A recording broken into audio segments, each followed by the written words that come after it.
Welcome back mga ropa, kwentuhan muna tayo. Pag-usapan natin ang vintage Kawhi Leonard. Talo na, inanalo pa ang kupunan ng Los Angeles Clippers kontra sa kupunan ng malakas na Detroit Pistons. Sobrang gandang laban ito mga ropa dahil nga tinambakan dito ang kupunan ng Clippers, pero doon sa uli, grabe naman si Kawhi Leonard at ang duo niya na si James Harden ay talagang nag-take over. Vintage Kawhi Leonard at James Harden mga pre, at take note dito sa last 11 games sa kupunan ng Clippers, siya ang kanilang napanalo. Win streak nga ang kupunan ng Clippers at umahabol na sila sa sa Western Conference. Ngayon mga ropa, ito ang game recap. Los Angeles Clippers versus kupunan ng Detroit Pistons. Simulan na natin to.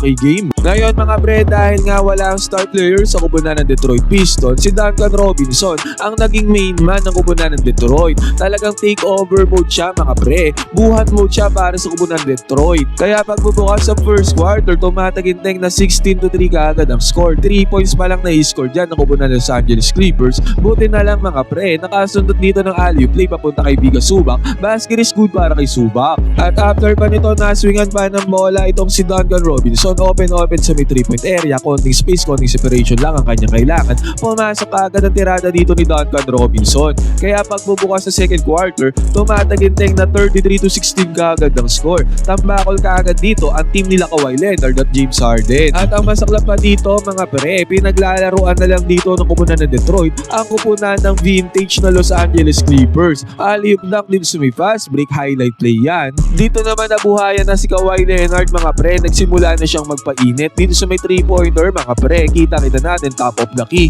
Pumasok ang 3-pointer dyan, Kawhi, basket is good. Misa pa nga dito si Kawhi mga pre, good attack, good penetration ang ginawa dyan ni Kawhi Leonard. Yun nga lang hindi yan kinounted ng referees. At napakaganda balasa ng bola ang ginawa dito ng kupunan ng Detroit Pistons. Open 3-pointer na naman mga pre, basket is good, ilista na yan. Kaya tumataginteng na 38-21 na ang score dito mga pre, tambakol ng 17 points dito sa may second quarter. Buti na lang si Viga Subak, nagparamdam ng presensya niya doon sa may lalim, doon sa may paint.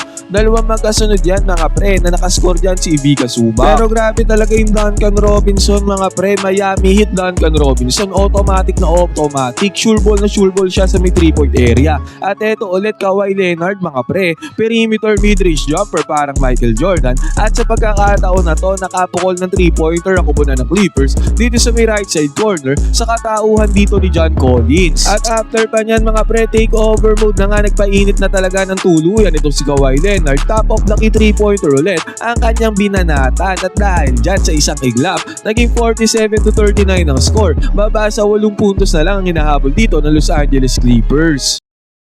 Pero nung nagkakaroon na nga ng run dyan ang kupunan ng Clippers, grabe naman si Duncan Robinson, pamatay sunog. Sure ball na sure ball ang init niya sa may 3-point area. Dito sa game na to, sa may first half, basket is good. Tinapos naman ni John Collins ang second quarter na to, first half na to sa kanyang layup. Pero still, tumataginteng na 55-41 ang score. Lumobo ulit yan sa may 14 points dahil kay Duncan Robinson. 20 points agad si Duncan Robinson first half pa lamang mga pre. Samantalang si Kawhi ay 12 points na ang naitatala. Pero grabe naman si Kawhi mga pre, dito sa may third quarter, napanatili niya ang init niya galing doon sa may second quarter. Pinanis niya ang depensa dito ni Duncan Robinson sa may 3-point area. Basket is good kay Kawhi. Kaya pag bubukas ng third quarter, 55-51 ang score mga pre. Nakahabol niya dyan ang kupunan ng Clippers. Yun nga alam mga pre, may sagot dyan ang kupunan ng Detroit Pistons. Hindi talaga sila nagpapaawat dito. Pero sa pagkakataon na to mga pre, nagkaroon ng run dyan ang kupunan ng Clippers. Pick and roll gameplay with Viga Subak. Slam dunk ang ginawa dyan ni Viga Subak. At after nito, rock shot ang pinakawalan dito ni Kawhi Leonard, easy 2 points, basket is good. At pagkatapos ba nito mga pre, again another good penetration na naman ang ginawa dito ni Kawhi Leonard. Again another easy 2 points na naman ang nagawa dito ni Kawhi. Kaya sa isang iglap yung kalamangan kanina na tambakol dito ang kupunan ng Clippers, naging 61-59 ang score mga pre. 2 puntos na lang hinahabol dito ng kupunan ng Clippers. Sumagot naman dyan ang kupunan ng Detroit Pistons mga pre, sagutan na nga sa pagkakataon na to. Nakatayo lang si James Harden sa depensa, kaya pinanis at pinagbayad siya dito sa may 3-point area. Napapalakpak nga dito si Cade Cunningham mga pre. Pero ang kupunan ng Los Angeles Clippers nung naswingan ng bola dito si John Collins, kitang-kita natin dyan, another 3-pointer na naman ang napasok dito ni John Collins. Basket is good, easy money. Yun nga lang mga pre, tinapos sa kubunan ng Detroit Pistons sa third quarter na to sa kanilang easy 2 points dito sa may fast break, good defense, easy 2 points yan. Kaya pagbubukas ng fourth quarter, 76-68 ang score mga pre, still 8 puntos para nakalamangan dyan ang kubunan ng Detroit. Buti nga mga pre, si Chris Dunn ay nakakuha ng good attack dito against depensa ng kubunan ng Detroit Pistons. At dito mga pre, nung nakakuha ng steal si Kawhi Leonard, fast break na sana to. Pero solid defense ang ginawa dyan ng kubunan ng Detroit. At dyan nagsimula ang spark ng momentum ng kubunan ng Detroit mga pre. Another good defense ulit ang ginawa nila dito against kay Kawhi Leonard. Ang tendency outcome niyan, slam dunk pa ang ginawa dito ng kubunan ng Detroit Pistons. Basket is good. At after nito, points in paint, grabe naman. Sunod-sunod na puntos ang ginawa dito ng kubunan ng Detroit. At sa pagkakataon na yan, again, another solid defense na naman ang ginawa dito ng kubunan ng Detroit Pistons. At sa solid defense na yan, nakapagpuntar na naman sila ng fast break points. Kaya hype na hype nga dito ang mga players sa kubunan ng Detroit Pistons mga pre. Sa isang igla, pagbubukas sa fourth quarter, naging 84-70 ang score. Lumobo sa 14 points sa kalamangan dyan ng Detroit Pistons.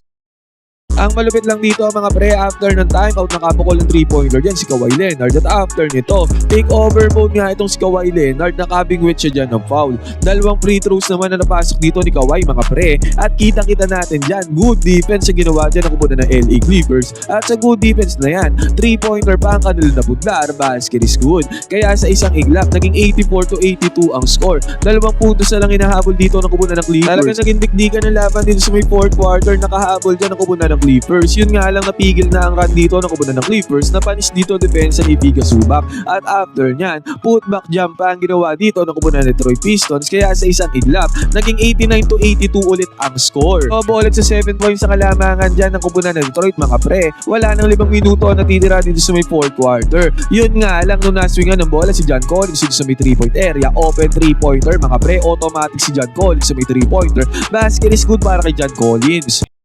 Nagkaroon pa nga ng free throws dito si Ivica Zubac mga pre, at after niya nagkaroon ng possession ulit dito ako ng Los Angeles Clippers. James Harden against sa depensa dito ni Duncan Robinson. At kitang-kita natin ang vintage Harden dyan mga pre. Pinanis niya ang depensa dito ni Duncan Robinson. Sumabit pa dyan, may kasama pang foul. Isang free throw na pasok dito ni James Harden. Kaya sa pagkakataon na to, wala ng 3 minuto na natitira dito sa mid-game. All 90 na ang score mga pre. Nakabawi naman ang sagot dito ang kubunan ng Detroit Pistons mga pre. Good attack ang ginawa dyan ni Jenkins. Yun nga lang, nung inbound pass dito ng kubunan Detroit, naagawan sila dito ni John Collins. At na-foul pa nila dyan si John Collins mga pre, kaya nagkaroon ng 2 free throws dito itong si John Collins. At pumasok pareho yan, nabigyan ni John Collins ng kalamangan dito ang kupunan ng LA Clippers, 93-92 ang score. At ang masakla pa dito para sa kupunan ng Detroit, nag-crucial turnover pa sila dito sa possession na to. Kaya napunta ulit sa kupunan ng Clippers sa possession.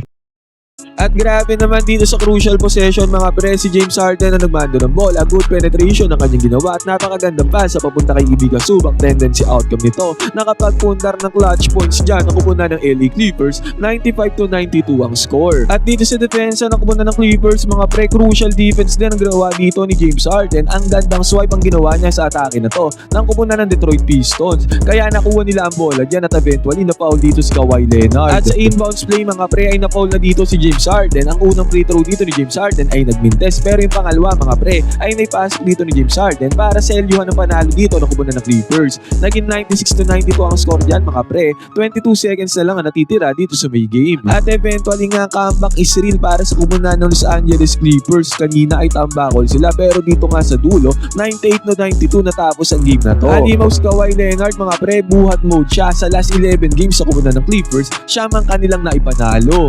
Unti-unti nang umakyat sa standings sa kupunan ng Clippers mga pre. 14-23 na ang kanilang standings. Sa 11 na sila sa Western Conference, malapit na silang pumasok sa play-in. Ngayon mga pre, ano masasabi nyo sa performance sa ginawa dito ng kupunan ng Clippers? Talo na, ay nanalo pa. Pwede kayo mag-comment dyan sa baba ng opinion mga pre. Magkwentuhan tayo mga pre.